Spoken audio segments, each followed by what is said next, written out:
Good morning. I'm Tanya Tucker, Chief Financial Officer of Planned Parenthood of Illinois. I use she, her pronouns. Thank you, Mayor Lightfoot, for issuing today's executive order.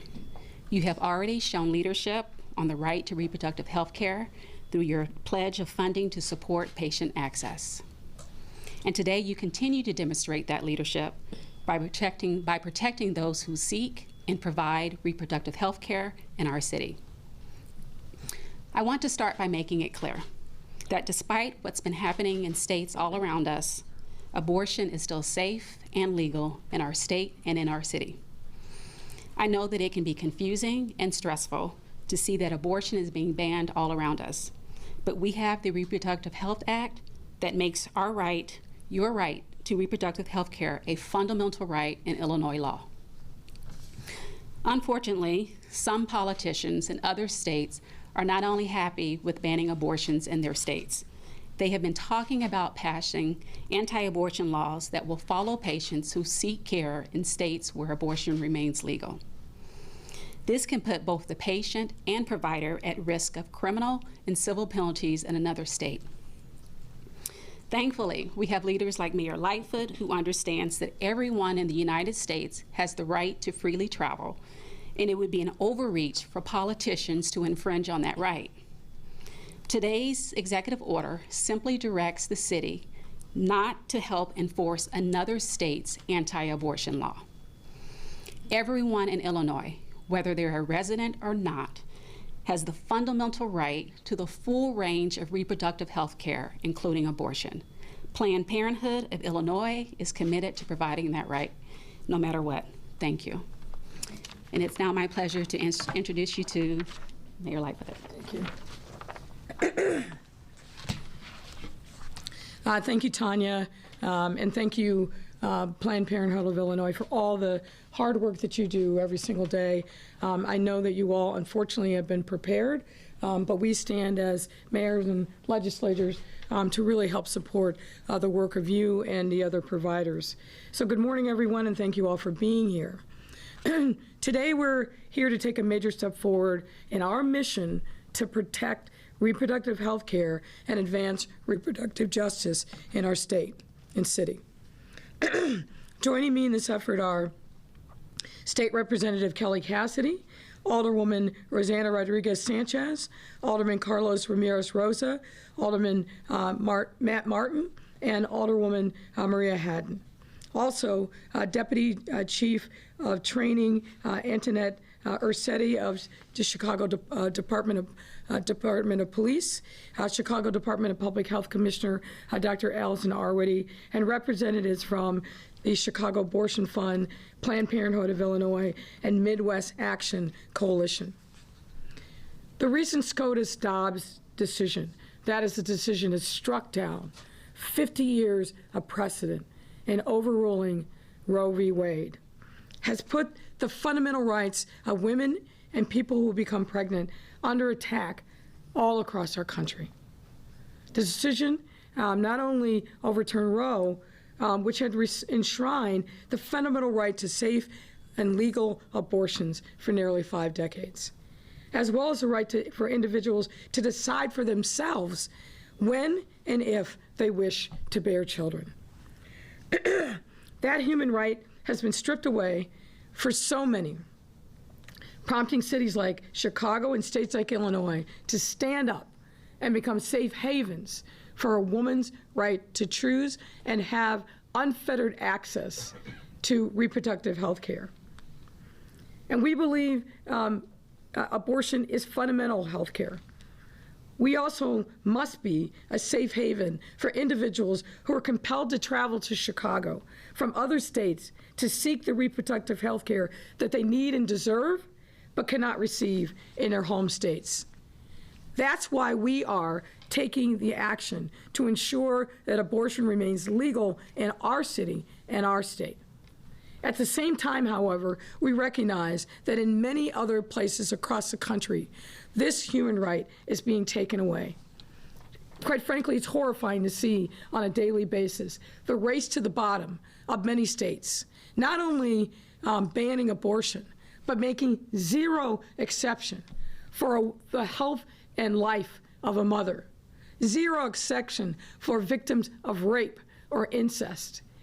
Never in my lifetime did I ever think that we would see the kind of horrific legislation that is gleefully being passed in states controlled by Republican legislatures and waiting to be signed by Republican governors.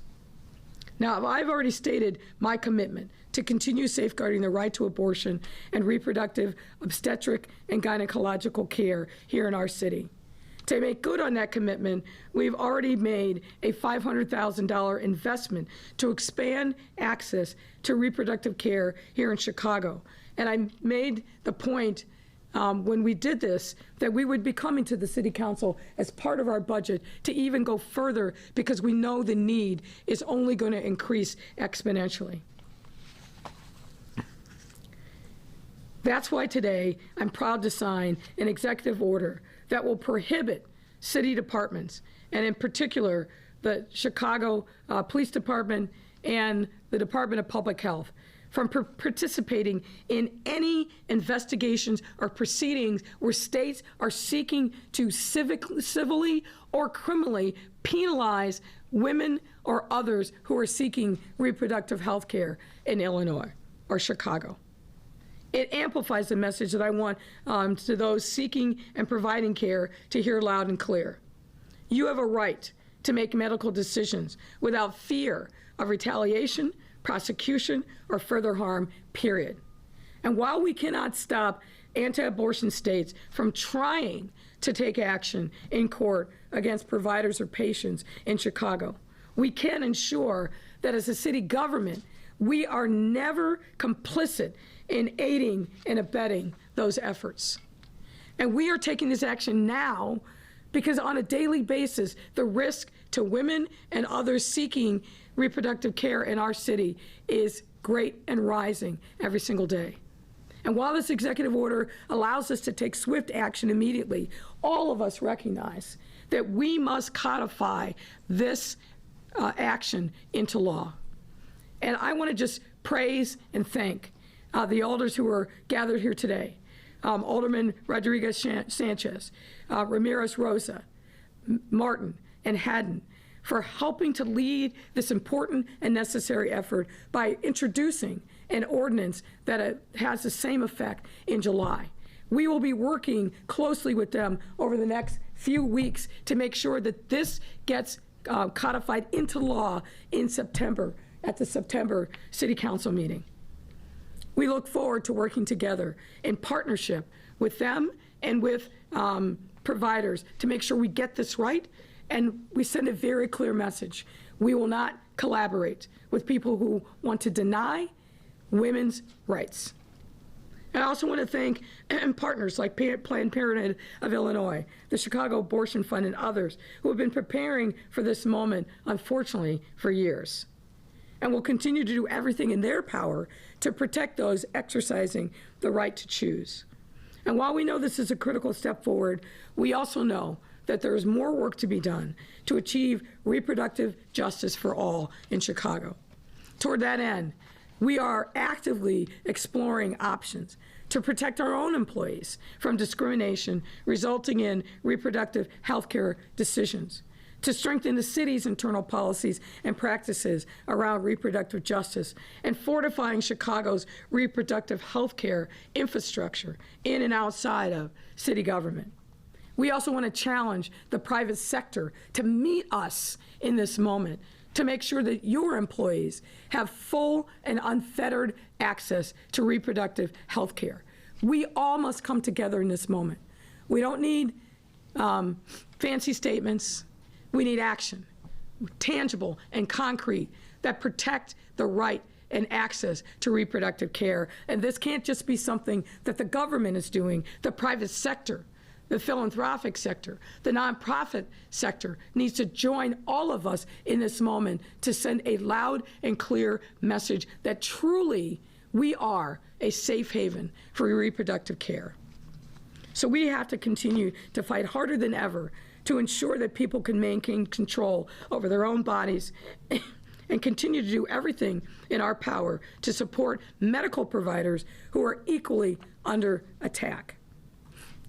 On my way in to work every day, I drive by a clinic, and every single day I look to see if women and people seeking reproductive care have free and fair access. And I'm going to tell you, the ones who want to shut this down, the ones who want to intimidate women, they're out there.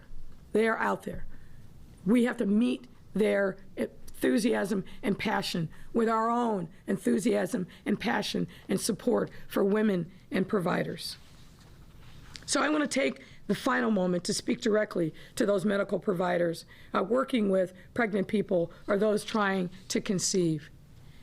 We understand that you are under unjust and unfathomable scrutiny for the life-saving work that you do day in and day out. I want to publicly thank you for your commitment, for your service to protecting patients and saving lives.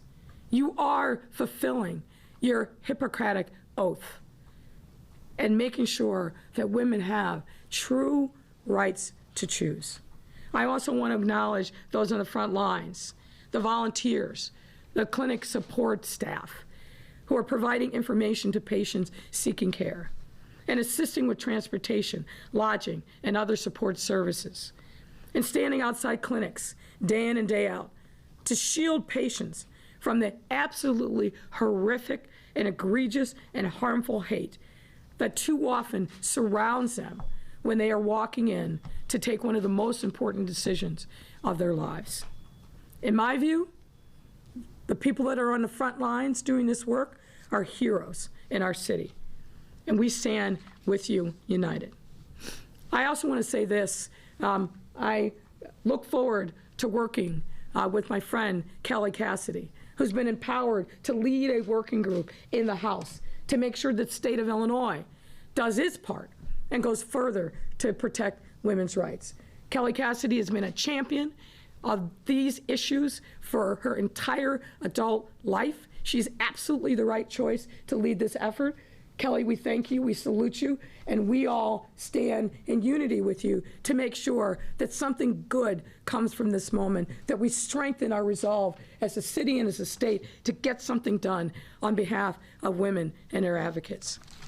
And at this time, I want to welcome Dr. Allison Arwady of the Chicago Department of Public Health to the podium to say a few words. Dr. Arwady.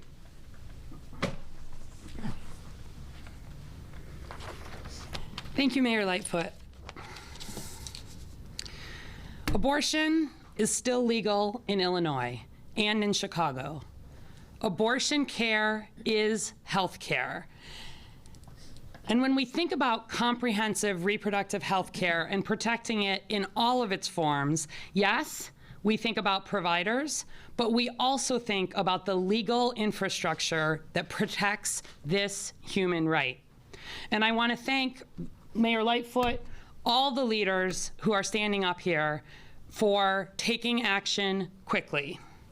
We're extremely fortunate in Chicago to have a strong network of providers and advocates and organizations, whether that's nonprofits like the Chicago Abortion Fund and the Midwest Access Coalition that provide the practical support for those who are seeking abortion, help pay for medical procedures, travel, and lodging costs, or whether that's the incredibly dedicated providers at hospitals, at clinics, at organizations like Planned Parenthood. There's a lot of misinformation on this topic. At CDPH, we want you to have the right information. Please go to chicago.gov/abortioncare to see exactly what is happening legally, to learn more about your options and needs, and to see information for trainings for pregnancy options counseling for those who want to learn more or become more involved. There are resources for people seeking abortion, of course, but also for a wide range of reproductive services. It is so important that anyone who has a positive pregnancy test receives comprehensive, non-biased, medically accurate information.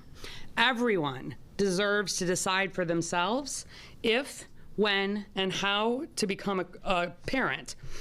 And I know that decreased access to abortion care is going to be a major problem for public health. It is also a personal crisis happening every day already for people across this country. Through these actions today, granting protection for city departments and healthcare providers to continue meeting the standard of care when we care for patients, we're reinforcing our commitment to building a more equitable, safe, and healthy Chicago for all. And with that, I'm pleased to bring up Alderwoman Rosana Rodriguez-Sanchez. Thank you, Dr. Good morning. I'm Rosana Rodriguez Sanchez. I am the Alderwoman of the 33rd Ward. My pronouns are she, hers. I am glad to be here today. Our bodies and our ability to make decisions and exercise autonomy over them are the most basic expression of our humanity. Mm-hmm. And without that possibility, we are in fact stripped of our humanity. I remember thinking when the leak happened for the Roe versus Wade decision, feeling like cattle, feeling like as a human being, I was not being seen. And it didn't matter what happened with my life. And I know that there's a lot of people across this country feeling like that right now. So I'm very appreciative for this effort to put protections in place on a temporary basis so that we can create the strongest possible measures to create sanctuary in the city of Chicago so that we can protect people from being criminalized for exercising body autonomy. I also want to say that I am deeply grateful for the immigrant rights movement that taught us how to create sanctuary. Mm-hmm. The immigrant rights movement fought so hard to be able to get government, us, to protect people, to protect undocumented people. And they taught us the way, and we set that precedent. And now, because we have that blueprint, we can protect anybody that needs protection, right? We can find a way to protect people when we get a situation like what we have right now, an unfortunate situation that we're in. So I'm very appreciative of this effort to sign an executive order to put some protections in place, and I am looking forward to the collaborative work that needs to happen to create the strongest protections possible so that we can have sanctuary for abortion care and for gender-affirming care as well. Thank you.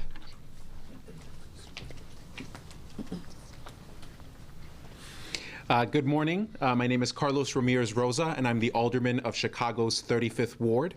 And I'm so happy to be standing here today as the City of Chicago takes a significant step towards making sure that we are protecting fundamental reproductive rights.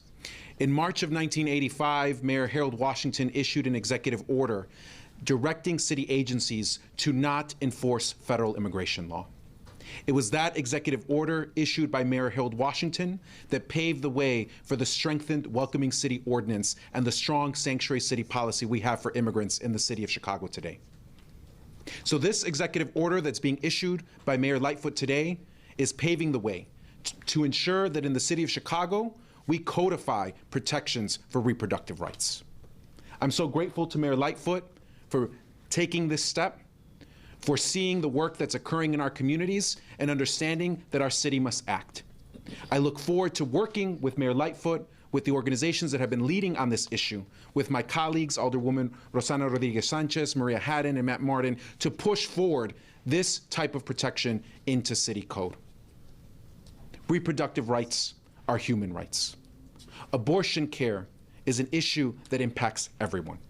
And we want to let the people of the United States know that in the city of Chicago, their fundamental rights are going to be respected. Thank you so much, Mayor Lightfoot, for signing this executive order today.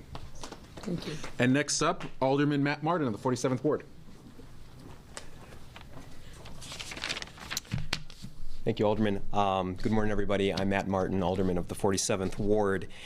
In recent weeks, the same Republican politicians who claim to have a commitment to small and limited government have done the exact opposite when it comes to reproductive care and gender-affirming care.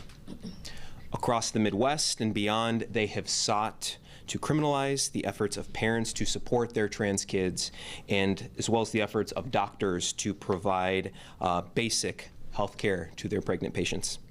That is 100% contrary to the needs and the values of Chicagoans. I commend you, Mayor Lightfoot, for recognizing that the time to act is now. It's not tomorrow, a week from now, a month from now. It is today. And I look forward to continued partnership with you, with our various departments, my aldermanic colleagues, and community advocates. Today's executive order and the ordinance that we will be passing in September demonstrate Chicago's commitment to leading the way, not just in providing gender-affirming care, but also reproductive care, and most importantly, to protecting them. Thank you.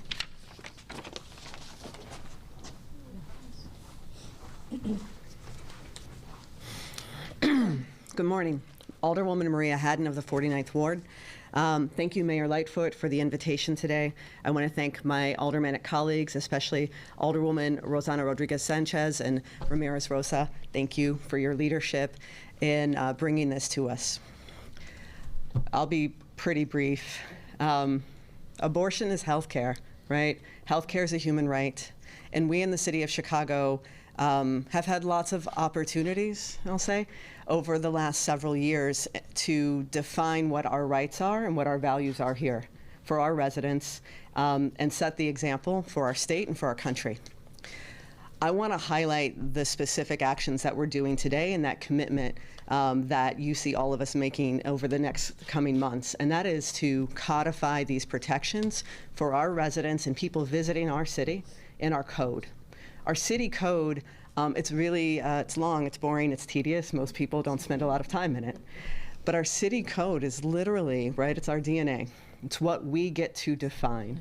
Our legislators, our executives, our departments, our residents, we have power over what this city is, what our departments do, what your legislators do, what our rights are, and what our opportunities are.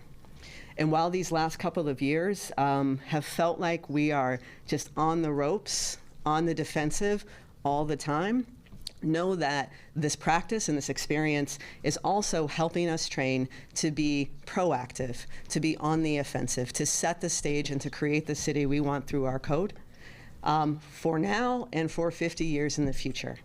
We are being challenged like never before, and I personally am very honored to be a legislator in the Chicago City Council and have the opportunity to meet these challenges and define our city. Until our rights are enshrined in code, I think that's the lesson that we've seen at the federal level. We have missed opportunities to set our protections in code, and we're not going to miss that opportunity here in Chicago. So thank you to all of our partners here. Thank you, Mayor Lightfoot. And I think this is a call to action for all of our residents.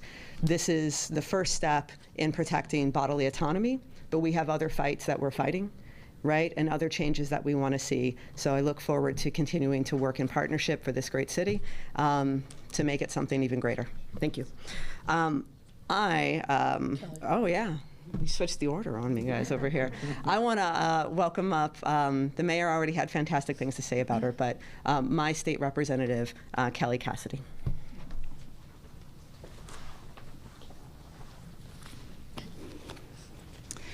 Good morning. I am Kelly Cassidy, State Representative of the 14th District. I use she, her pronouns. I am so pleased to stand with these partners. The morning after the Dobbs decision draft was leaked, in one of my earliest public comments, I issued a challenge to my colleagues at all levels of government to get creative, to think about what we need to do to go beyond the firewall that we have built around Illinois with regard to reproductive care and gender-affirming care, and to get busy coming up with ways to ensure that we didn't just protect it, but we affirmed it, and we made it accessible and possible for people to access it. And within 24 hours, Mayor Lightfoot stepped up with a $500,000 investment in providing that logistical support. And within weeks, these partners at the city level, including my Alderman Haddon, Alderwoman Rodriguez Sanchez, Alderman Ramirez Rosa, Alderman Martin, and I want to thank my buddy who joined me today for the ride down, Alderman Andre Vasquez, who have jumped in to figure out how to plug the holes. Today's step is a critically important one, and making sure that these protections are in place while we perfect the ordinance is very similar to our goal of the working group that the mayor mentioned. Over the weeks ahead, we will be convening not just as a working group of members of the Illinois House Democratic Caucus, but with our partners at different levels of government, with our partners in the nonprofit sector, and yes, with our partners, our colleagues in our bordering states who are the people most acutely aware of what's going to happen to their residents when they come to us. This is a process that will make sure that we aren't just guessing at what we need to do. It is about determining what the best path forward is, what the best protections, the most enforceable protections that we can come up with are possible. So I am so grateful to the mayor and to these alders for showing that example in real time. And I am so grateful that we're able to put these protections in place. One of the things I hear most often is from providers both here and out of state who are concerned about how much longer they're going to be able to provide care and who are deeply, deeply worried about the well-being of their patients. So everything that we can do to continue to not just affirm, as several of the speakers have said, in Illinois, abortion remains safe, legal, and accessible. And while as long as it's up to us, it will stay that way. I said when we passed the RHA, not on my watch. I'm still on watch, and so are all of these partners. I thank you. Thank you. Now we're going to sign.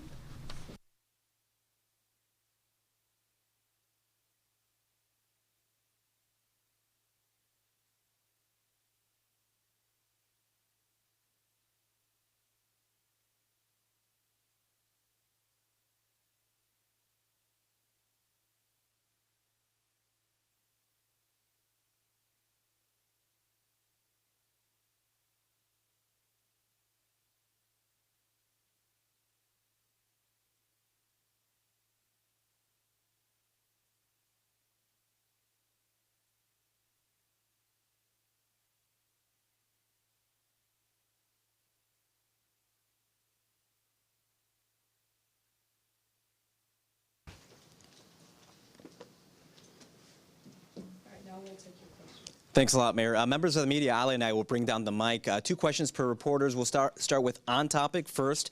Mallory, WLS. Let me just say before we take your question,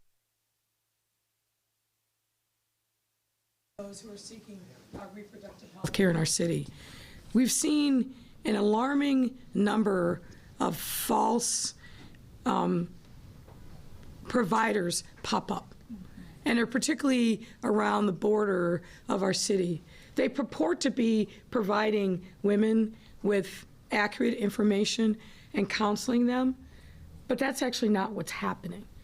So what I would say is, and frankly, I'd love to see some state legislation to address that issue. We're going. But I also want to make sure that for women, get to a trusted, competent source of information. Obviously, if you've got a doctor, go to your doctor. If you don't have a regular relationship with a doctor, please check out the City of Chicago website that Dr. Arwady talked about, because there you're going to get accurate information. There you'll see various providers across our city that can help you. But I want to make sure that women are not fooled by these false providers who are popping up. And I wanted to make sure we emphasize that point as well. And we'll be looking at ways in which we can better regulate them in the city of Chicago. Now with that, I'm happy to take your questions. Hello. Heather. I was wondering, when will this become a youth engagement topic, talking about prevention of pregnancy and engaging beyond the abortion aspect of it and the law enforcement and governing laws of other states? When does it go to youth? Well, I think it already is, and I'll ask Dr. Arwady to come up and talk. This is something that is embedded into health learning in our schools, but I'll let Dr. Arwady fill in some of the details of that.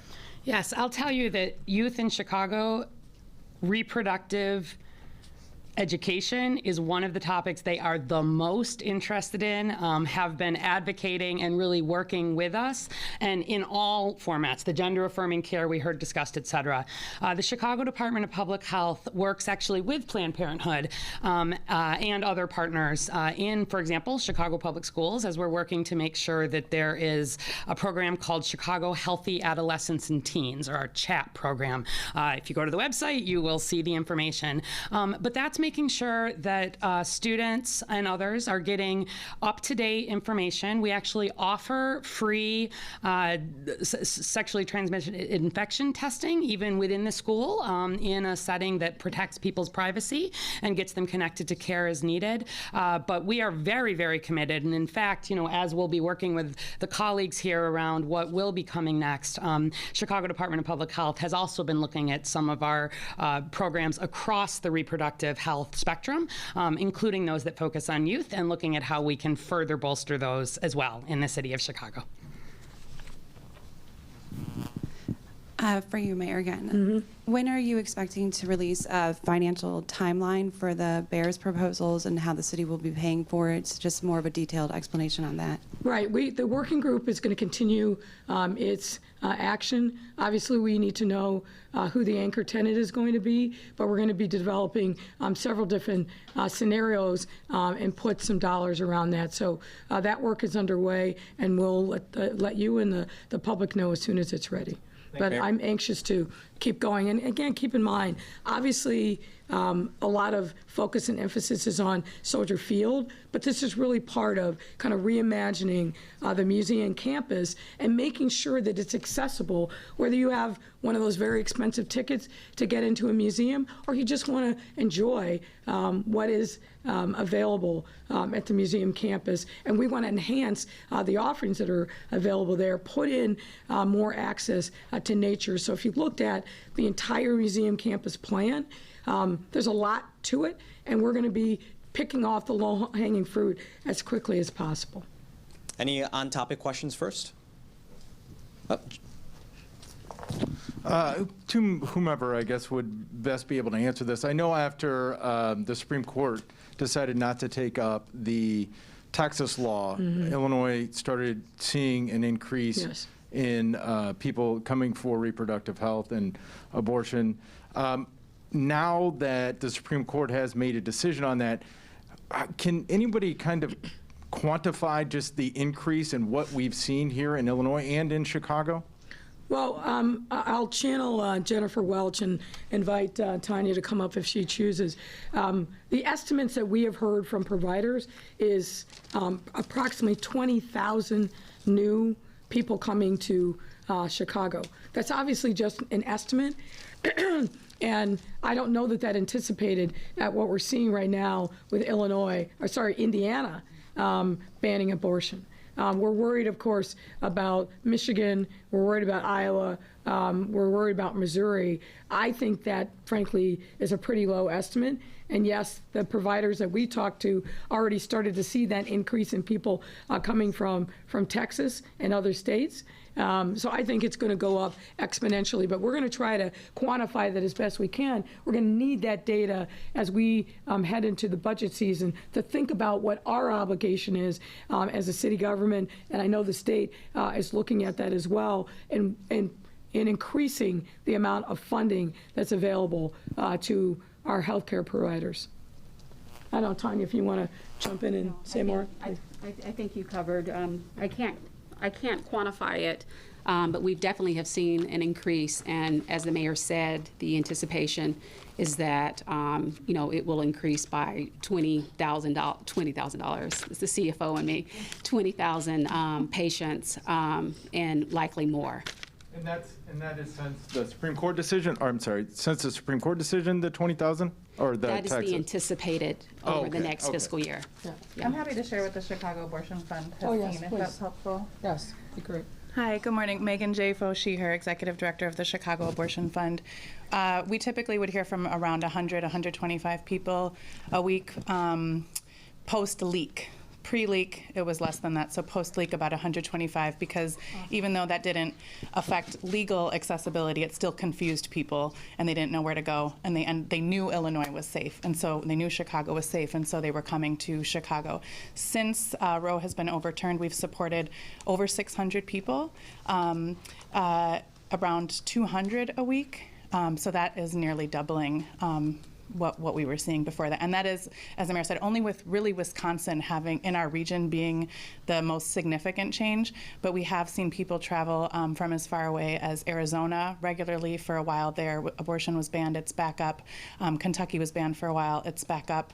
We're seeing people regularly from Ohio, but Wisconsin is the major source right now. And we anticipate Indiana within weeks will also fall, and that will be a massive increase really rapidly. Moving on to Alice, the Tribune. Hi, Mayor. Just to clarify, do you also support the other ordinance from the Alderwoman to establish a $1 million abortion defense fund? And can you talk more broadly about moving forward what an annual appropriation for that should look like? Well, I think we have to work more with the providers to see specifically what they need. One of the biggest things that I think is going to be driving the increased cost is the cost for travel and lodging. We've had some initial conversations about what we can and should do as a city to really offset those expenses. So I think it's early to put a number on it. We've got to talk more with the providers. We've got to see what the data is providing us. But it's going to be a healthy number. There's no question about it. And could you talk about exceptions to this order, such as if a judge signs a warrant or other court order? Yeah, there are some exceptions, but as I said to my team this morning, I'm concerned about validating an order from a state court judge in one of these states where they are clearly aggressively going after women's rights to choose. And look, in a number of these states, the judges are elected. They feel political pressure. So while we will obviously deal with a court order if we get it, we're not going to give the same kind of presumption that we might otherwise because of the nature of how courts in some of these states have been incredibly politicized. We have to take a long, hard look at the facts and circumstances of any such order or inquiry that comes, but we want to make sure that we set the lines in an unambiguous way, that we're not going to be complicit in living out the dreams of another state that wants to criminalize women for seeking access to health care. And look, I'll just tell you two other things. You know, we have a sad history in this country of criminalizing people who flee a state to fulfill their God-given rights to freedom. And I think freedom of reproductive choice is one of those. But I'm really thinking a lot about the fugitive slave laws that were passed earlier in our country's history. We can't go back to those times. Now, I can't account for what legislatures in other states choose to do, but here in this state, we have to fight back against any effort to demonize women and others who are seeking reproductive care. That's not who we are as a country. I still firmly believe that, despite the very difficult moment that we're in. And states like Illinois, cities like Chicago, we have to stand firm and say, not in this time, not on our watch. I also want to acknowledge Deputy Chief Antoinette Ursetti, who's the head of the training academy here in Chicago for the police department. This is going to be something that's important for every single officer to understand what their responsibilities are. And I think that Alderwoman Rodriguez-Sanchez said it exactly right. We know how to do this because of the fight to make sure that Chicago was truly a sanctuary city for immigrants and refugees. We worked hard with the police department to make sure that they understood what the limitations of their power were and to not be fooled when they got the call from ICE saying, hey, can you just help us? No, we cannot. And we got to do a similar thing in making sure that the general orders of the police department reflect the values of our city, and that the training also reflects the values of our city. And not only this executive order, but what will be codified in law. Those are going to be critically important. And again, looking to work to the state to make sure that the same kinds of controls are put in place across the state. So there's a lot that we need to do in collaboration with each other. But fundamentally, I'm going to be very dubious of an order that comes from a state court in a state where the politicization of the courts is really obvious. Justin Lawrence. Hi, Mayor. Just to be clear, are any of the things that would be the cooperation that would be prohibited under the executive order, has any of that happened in the recent weeks since Roe v. Wade was overturned? We haven't seen any specifics to my knowledge, but we want to be prepared and ready. Yes, come on. We don't want to wait until something happens. I haven't personally seen that, but we understand, and looking at the national landscape, what the potential is for terrible things to happen. What we have seen is, for example, the smear campaign against a doctor in Indiana in an effort to out her. What we have seen is, I was sent yesterday photos of an anti-abortion protester taking pictures of every license plate in a parking lot, with presumably the next goal being searching who those cars are and turning them in their states. So this is what we're up against, and this is what we have to anticipate for. Can I share a caller anecdote from that? Yeah, please. Immediately when Roe fell, we had people, as I said, coming from Wisconsin into Chicago, and I heard from multiple people who were very concerned if they got pulled over on their way back home from Chicago, could they be arrested? Could they be criminalized? I am terrified. I have children at home. I'm leaving them with a sitter. What if I get arrested and can't get home to my kids? So for the Chicago Abortion Fund to be able to say the city of Chicago will not participate in any kind of prosecution or criminalization of your medical choices and your access to health care is really important to make sure that people who are traveling here to access health care feel supported and held by the people of the city of Chicago.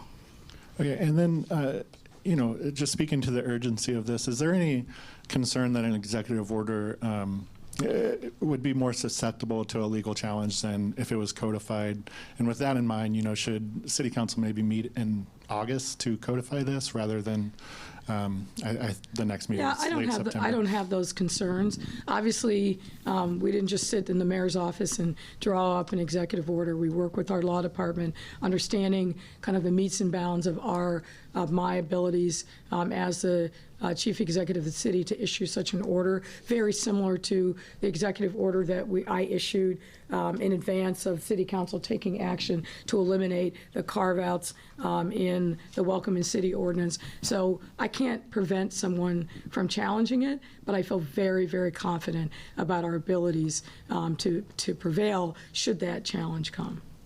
Diane, ABC. So, Mayor, just off topic, if I can, actually, Dr. Arwady, if you don't mind. It's a Lala question. So, I noticed the CDPH signs for Lala saying, stay safe this weekend, don't use alone, test your drugs, carry Narcan. I've never seen that before. Can you elaborate? So, the Chicago Department of Public Health is all about limiting health risks and all health risks. People tend to think of us as COVID or infectious diseases, but we regularly see and have for years that young people who attend festivals often are feeling very free and often experiment in some cases with illicit substances. The problem is that so many of those illicit substances now are laced with fentanyl. Fentanyl is a very strong opioid, and so people who may routinely be on very strong pain medications or using heroin, if they have a medication laced with fentanyl, it can be dangerous but probably not fatal. But if you have a young person, for example, who does not routinely use opioids, and they experiment with a substance even once that they think is something that their friend is giving them, we are increasingly seeing fentanyl laced into those substances. People think this is just going to be a pill or something that helps them have fun. So the Chicago Department of Public Health has been distributing, and actually has distributed, hundreds of thousands of what are called fentanyl test strips. They're available free, including in our Chicago public libraries. You can get them without talking to anybody, that you can actually take a very small amount of the substance, put the strip in. If it turns a color, you know there's fentanyl in it, don't use it. And if somebody has an overdose, stops breathing, the way you treat that is with Narcan, which is nasal, you spray it up somebody's nose, and instantly, if it's an opioid overdose, you save their life.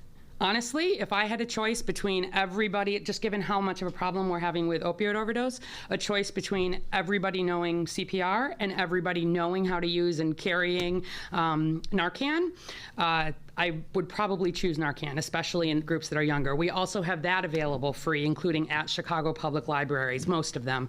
And so I just want to encourage everybody during Lala, to be safe. COVID might be what is on people's minds, but every year, Lala is a surge of people into emergency departments, especially young people, in Chicago. Every year, we see young people end up admitted to the hospital because they've experimented at a time when we really just want people to have fun, but have fun safely. Thank you, Doctor. Mary Ann Ahern, NBC. Well, and on that last point, I feel compelled as the mother of a 14-year-old to say, don't even experiment. Don't pick it up. Don't try it. Go there, have fun, but using illicit drugs is a huge risk. And frankly, you don't know if you're one of those folks who's predisposed to addiction. So I would just say, go, have fun, but leave the drugs to the side. Don't do it. Go ahead. Will Mary you Ann. be at Lala? Yes. Any special ones you're looking for? I'll be there tonight to kick it off. And there's a couple of artists that I want to see.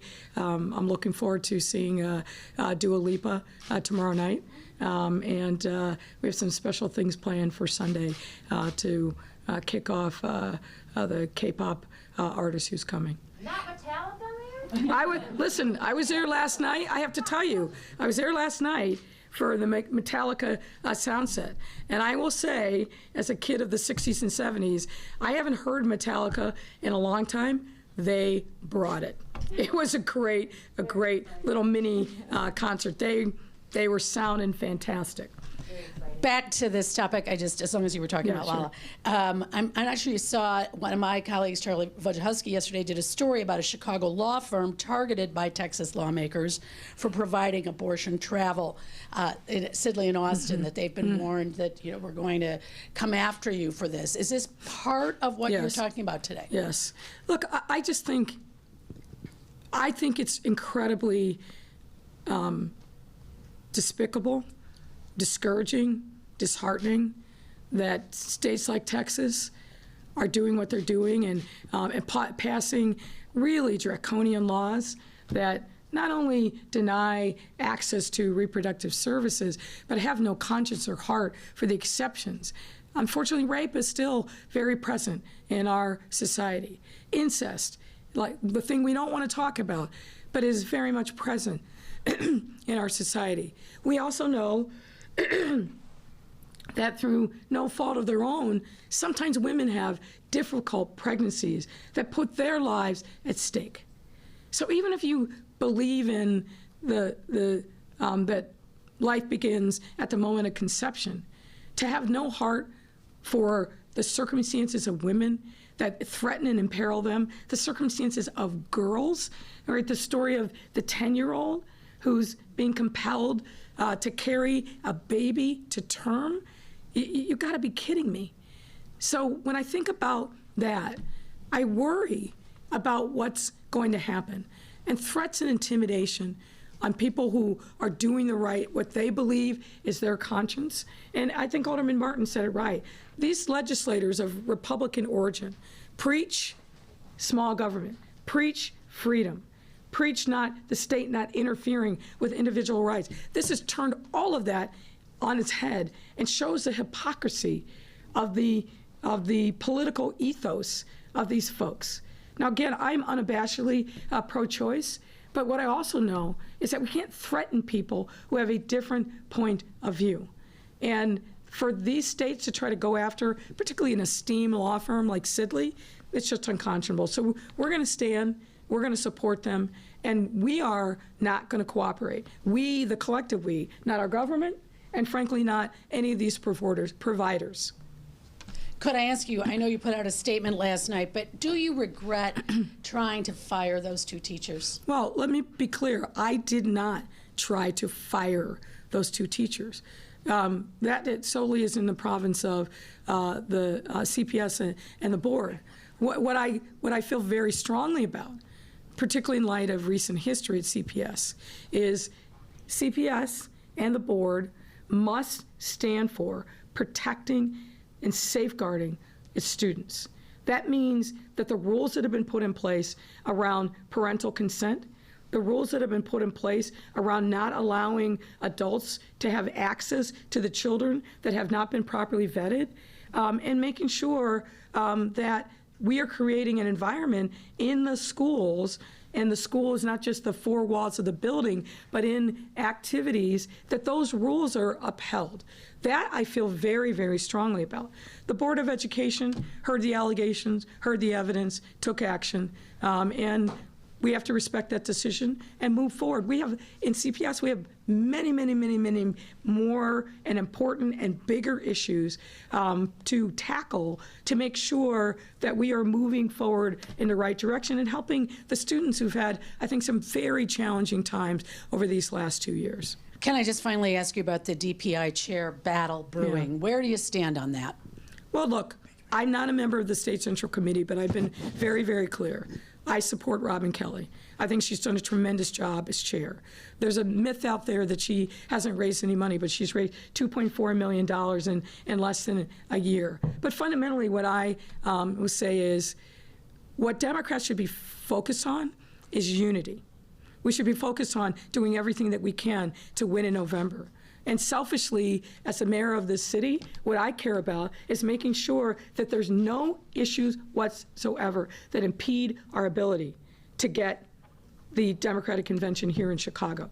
We heard loud and clear from Jamie Harrison, the chair. We heard loud and clear from other members of the body that's going to be making the recommendation to President Biden that unity and no distractions is a critical thing that they're looking at for every city. So I worry that this falls into one of those forbidden topics of disunity, a distraction. We need to be focused on uniting, moving forward together. Aaron, Hyde Park Herald. Thank you. Hi, Mayor. Wanted to ask about monkeypox. People are being asked to quarantine if they've got it or isolate for 3 weeks. Obviously, a lot of people can work from home at this point, but a lot of people can't if they're essential workers or work in restaurants or something like that. The city's sick leave ordinance covers 40 hours, up to 40 hours in the first year, up to 60 hours in the second year. They may have to miss work. The anti-retaliation ordinance will protect them against being fired for this, but they may miss out on income. Is the city doing anything or considering doing anything to protect people who are missing out on income? Is there a possibility of having to isolate? And obviously this extends beyond monkeypox to people who, may be chronically ill or something like that too. It does illustrate a shortcoming of the city's paid sick leave though. Yeah, we are looking obviously at this issue and making sure that we're doing everything we can to support our workers who may become infected. That's a conversation that is ongoing with CDPH, with the Department of Human Resources, and also obviously the mayor's office. And really, we're going to follow the lead of Dr. Arwady and her team at CDPH to make sure that we are doing what makes sense under the circumstances to accommodate these workers who may become affected. We had to do a lot to pivot during COVID, and we'll do the same kinds of things to make sure we're accommodating people regarding monkeypox. I don't know, Dr. Arwady, you want to add to that? Yeah, I'll just add, at the moment, there is the amount of sick leave, and then most often if employees are needing time beyond that, we're more often looking at things like FMLA, et cetera. I will note Family Medical Leave Act that allows people, it's not the same as paid sick leave, but it provides protections, et cetera. But what I will say is that if there are individuals out there, whether it's COVID, whether it's monkeypox, who are needing potential help with support around quarantine or isolation needs, we continue to direct them to our call line, 312-746-4835. We have a very active resource hub initially set up around folks who have HIV or need help related to sexually transmitted infections. That group in particular has been expanding sort of knowledge and resources for people who may be in that situation. So I would encourage, if you are needing help, reach out. It's not always straightforward, but we can work to try to identify where there are resources to support that. And in the meantime, the larger city, the city policy, the sick leaves, of course, get negotiated, et cetera. But we're careful to make sure that we can protect the rights of people even when they're ill. And secondly, for Dr. Arwady, we've got market days coming up at a week at this point. We've got hundreds of thousands of gay men, bisexual men who have sex with men coming to Chicago for all kinds of reasons that I could elucidate, but you know them as well as I do. What's going to be the public health response to this in the context of the monkeypox outbreak, which is not, of course, killing people, but is causing serious pain for a lot of people if they contract it, and numbers are only going up, up. That's right. So I'm actually, in 8 minutes, I'm starting a Facebook Live that's going to be focused partly on monkeypox, so you can get more information there, but very high level. Number one is making sure that if you are having a new rash or new sores, you're not sure what it is, go get tested. We've seen big increases in testing, and if you get tested and you test positive, the Chicago Department of Public Health can work very quickly to vaccinate any of your known contacts. If you're having sex or intimate contacts, make sure you have that contact information for people so we can do that quickly. And then in addition, we'd gotten about 5,000 doses of monkeypox vaccine prior to this last weekend total. We got 15,000 that came in over the weekend. We've been putting out, 1,000 every day. It's really going out very quickly. And I expect the federal government either today or tomorrow to announce an additional supply, which we're hoping will be in the tens of thousands for additional vaccine doses. But the top line is that we still do not have enough vaccine for everybody who may want one. And vaccine is being prioritized first and foremost for any contacts of anybody with diagnosed monkeypox, and then secondly for men who have sex with men who also have another risk factor, whether that's having anonymous or multiple partners, whether that's having intimate contact in a sexual or social setting, or exchanging sex for money or other goods. And so we're working with a lot of partners, including in advance of market days, to get more out about that. Can you just talk a little bit more, Dr. Arwady, about what CDPH has already been doing with clinicians and providers that serve this community? Yeah, absolutely. So we have been working very closely with advocates and clinicians and have distributed vaccine to more than 20 and now counting as vaccine is coming up, providers who especially serve a lot of men who have sex with men.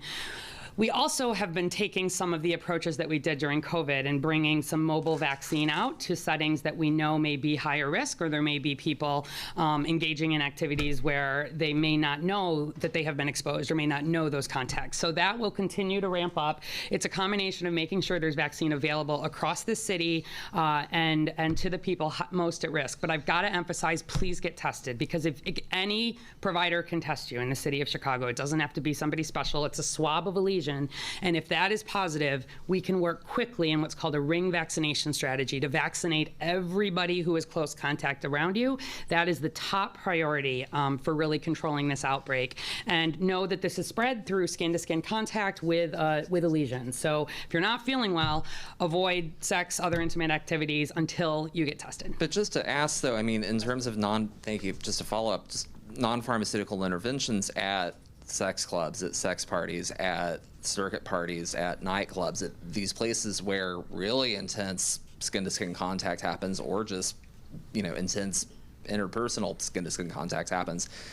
Are you guys in contact with organizers at these kinds of Yes. venues, or what are those conversations like? What are you guys having? I'm imagining there's no conversations about closing these things down in advance or anything like that. But what are the conversations like with the people who are having these so things? we've been having, just to give you a sense, every day basically my department is doing webinars, conversations, whether it's with providers, getting hundreds of Chicago providers, whether it's with businesses or settings like this, whether it's with some of the advocates. And so we are very confident that, first of all, we develop sort of top-line messaging, and we encourage all of these settings to adapt that to their setting and the people who are there. But also, I'm really pleased with the approach that we've been using, because we're getting this vaccine where it is most needed. And so we will absolutely continue to do that as the supply increases.